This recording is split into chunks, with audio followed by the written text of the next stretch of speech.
Hello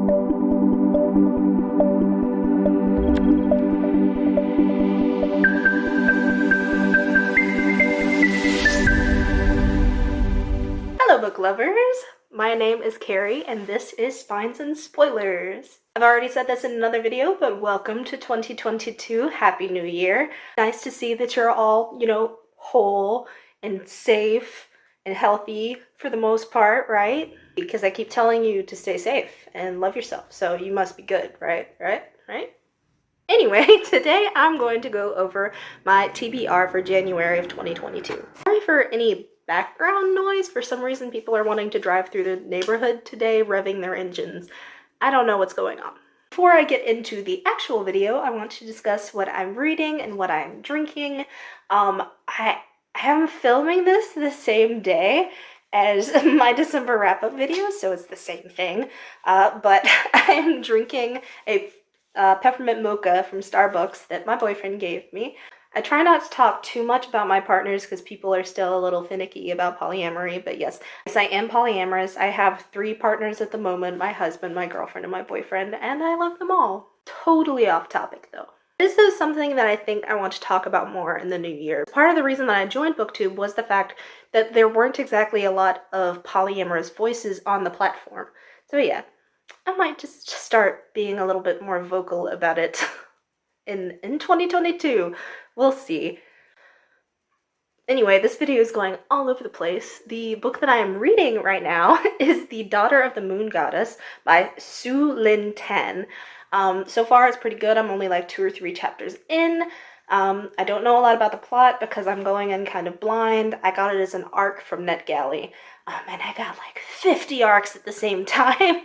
So I'm just kind of going down the list. But so far it's good. It's been very hyped up. I actually got it before I knew that anyone else was interested in it though, so that's something. Going back to the actual point of the video though, for my January TBR, I want to stick to like maybe 5 books this month because I'm getting back into the swing of things and I need to actually put my focus on work and school and all of those fun things without also having to juggle booktube, filming, editing, and reading these books at the same time because I'm already going to have everything else. I don't want to weigh myself down with books as well. I can do that next month. The first book that I want to read this month is the one that I just mentioned, The Daughter of the Moon Goddess. Apparently this is meant to be part of a series called the Celestial Kingdom Duology. So I guess not a series, a duology, but still. The synopsis is a lot, but I will say that it contains elements of fantasy.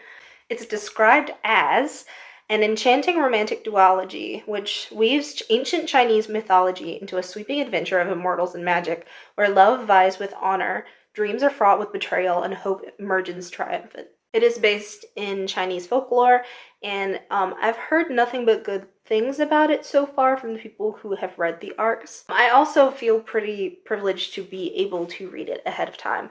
Either way, I'm enjoying it so far, and I'm looking forward to finishing it in the future. This next one is a bit of a cheat because I made this list a couple of days ago, and I've read this book since then.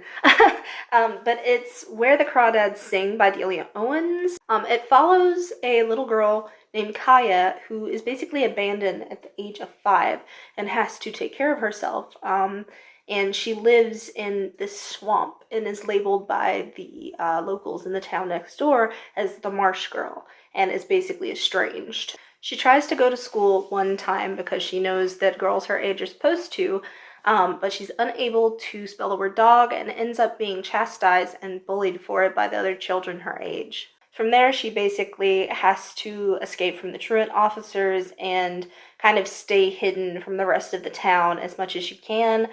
She starts living off of the world around her and makes money by digging up scallops, I believe it is, and selling them to one of the people in the town that runs a shop.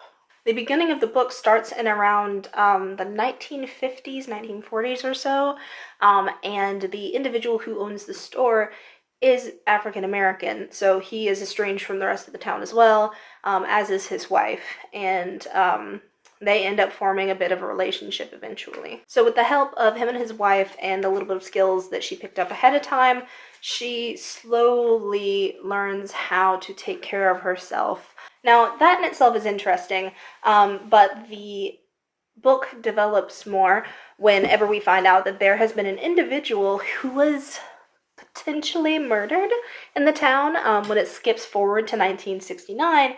And we're kind of trying to figure out how this has anything to do with the main character. And it just kind of slowly unfolds over time. It's a really interesting book. I loved the ending. I don't want to spoil it for any of you, but I really enjoyed the ending. I think I gave this one 5 stars. Pretty sure I gave it 5 stars. If I didn't give it a 5, I gave it a 4.5 because I really enjoyed it. Oh, also, the author is from North Carolina, and the book is set in North Carolina. And, you know, even if I don't like my home state all that much sometimes, I do have a soft spot. The next book that I'd like to read is To Sleep in a Sea of Stars by Christopher Paolini. It is the first book that he wrote since the Inheritance series, so I'm pretty interested to see how it turns out. I have already started to read it. I made it 2 or 3 chapters in, and then I think I just wasn't feeling like science fiction at the time, but right now I am watching the most recent season of Doctor Who, so I'm really feeling in like a sci-fi type of mood. I also have it on audiobook, so that'll probably be the next one that I actually pick up. The next book is City of Glass by Cassandra Clare. I've tried reading this book before. I have it at the beginning of the year because I want to try and get it done as quickly as I can. I was hesitant about starting the series in the first place. Then I actually read the first 2 books and was like, okay, yeah, I really like this. And then I just never read the next book for some reason. So the time that's lapsed in between has kind of made that feeling build back up, like, am I even gonna end up liking this? And it also has so much hype and expectations, so it's just kind of had to be like I keep on pushing it back and pushing it back. But I actually want to read it this year. I want to try reading it this month so I can get it out of the way early and I don't have to worry about it for the rest of the year. Otherwise, I'm going to end up in December and be like, I've got all these books that I still need to read, and City of Glass is one of them. Sorry that I'm all over the place. I'm actually in pain as well. I'm sitting on the floor at the moment, and my legs do not like this, to be perfectly honest. Art is pain. The last book that I want to read in January is The Butchering Art by Lindsay Fitzharris. Follows Joseph Lister's quest to transform the grisly world of Victorian medicine, basically following the discoveries that he made and the changes that he made to the medical industry. It's supposed to be a very eerie and kind of morbid book though, which, you know, I'm into. It's also historical, which I also enjoy. So I really want to read this one. It's been on my list for a long time. I had it on my wish list for the longest time. My husband finally got it for me. He got me the audiobook and the ebook. And for some reason I still haven't read it. So I actually want to read that this month. It's not huge. There's no reason I haven't read it yet.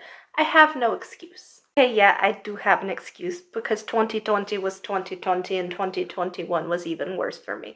But still, that is the end of my January TBR for 2022. Thank you so much for watching. I appreciate you, and I appreciate you watching more than you know. I really hope that you're staying safe out there, wearing your masks, and, you know, being careful on the roads, because I know that things are getting a little icy out there for some of us. That being said, don't forget to like and share and subscribe, and most importantly,